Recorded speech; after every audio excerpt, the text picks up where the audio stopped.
Hello, my name is Kyle Kobus, and this is my podcast on soccer. Soccer is one of the oldest and most respected sport in the world. It is considered as a major sport that is well known and widely played in almost all regions of the world.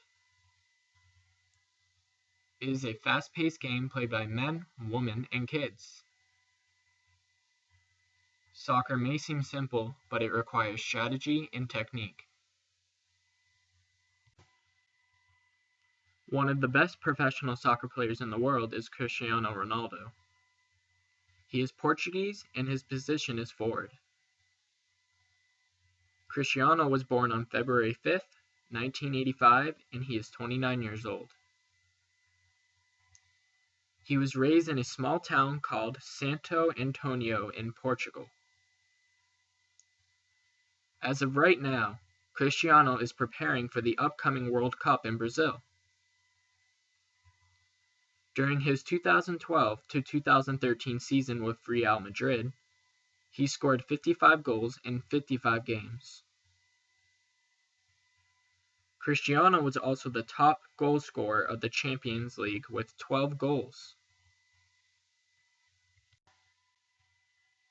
Believe it or not, soccer was not first played in England. Soccer has been around for at least 3,000 years or more. It has been seen played in China, Japan, Egypt, Greece, and other countries before it became fully developed in England. Soccer was played in China between 5000 and 300 BC. It was also played in Japan around 1000 BC. Today, England is considered the birthplace of soccer because they have such a high reputation for the sport. Some of you may be wondering, what are the risks of playing soccer? The most common risk of playing soccer is getting injured. The most common injuries in soccer are lower extremity injuries, overuse lower extremity injuries, upper extremity injuries, and head, neck, and face injuries. Some examples of lower extremity injuries are cartilage tears, ACL sprains, fractures, and contusions. Some examples of overuse lower extremity injuries are shin splints, patellar tendonitis, and Achilles tendonitis. Some examples of upper extremity injuries are wrist sprains, wrist fractures, and shoulder dislocations. And finally, some examples of head, neck, and face injuries are cuts, bruises, fractures, neck sprains, and concussions. Soccer is not only an injury-prone sport, but it also gives you good health benefits. Soccer is definitely the ideal sport for fitness, health, strength, and endurance. The aerobic fitness demands of soccer increases the ability of the heart to pump blood to the muscles. Soccer also helps clear the buildup of plaque inside the arteries and prevents cardiovascular disease. After some time playing soccer, you will have a slower resting heart rate, a decrease in systolic blood pressure, and a stronger and healthier heart.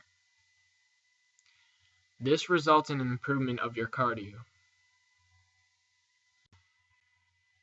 Soccer will also increase your muscle tone and bone strength dramatically.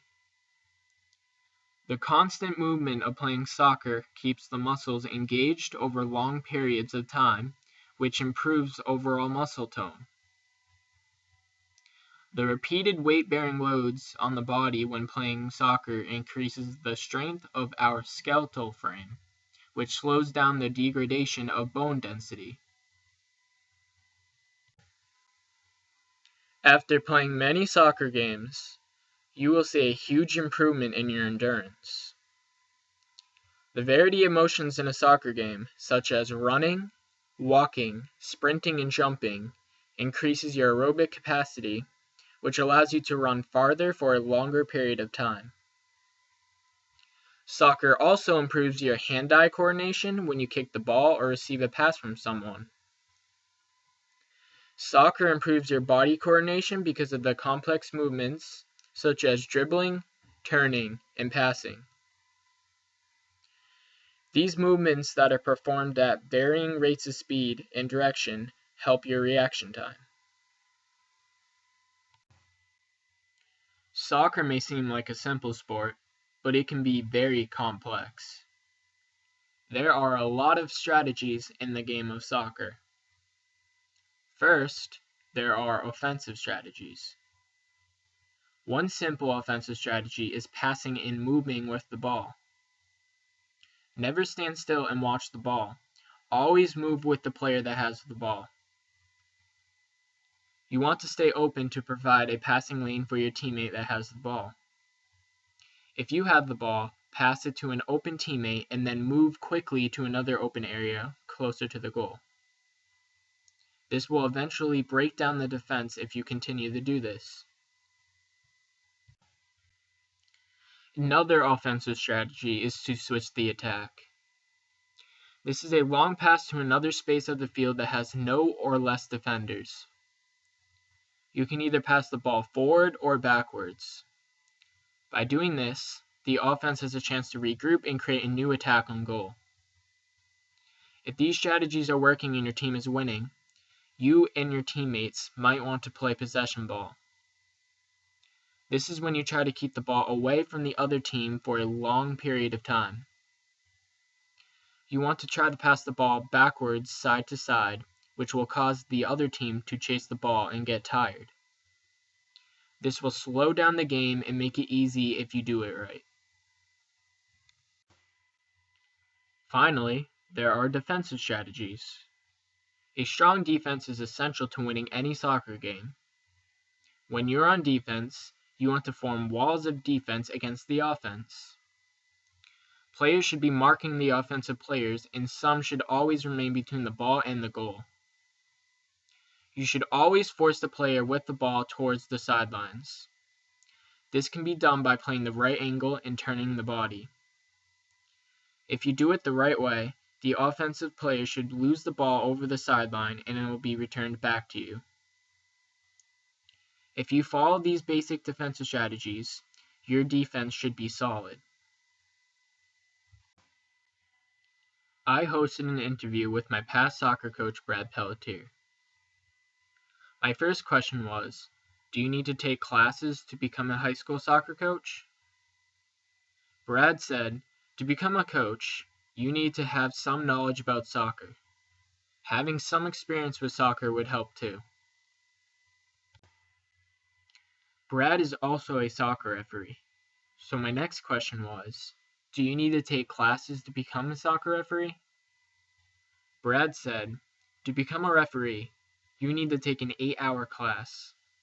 The referee is responsible to know all of the rules of soccer.